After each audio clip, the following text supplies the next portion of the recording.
You might notice that I don't have a headlight on my motorcycle. That's because I got my parts back from the machine shop yesterday.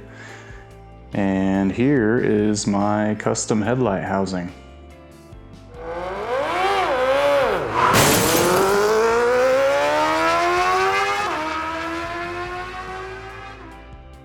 Hey, my name's Ryan. Welcome to my garage. I've been working on this Honda Cb500f, trying to turn it into a cafe racer. And so I wanted to do a custom headlight housing.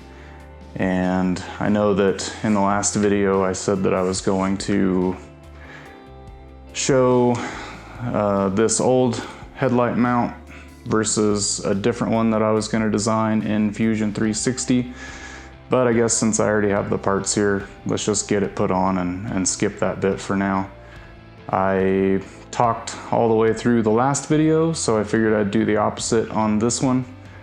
One other thing I did want to say is I've got a few extra subscribers since the last video, so I just want to say thank you and that I appreciate all of you, and let's go ahead and get this thing put on.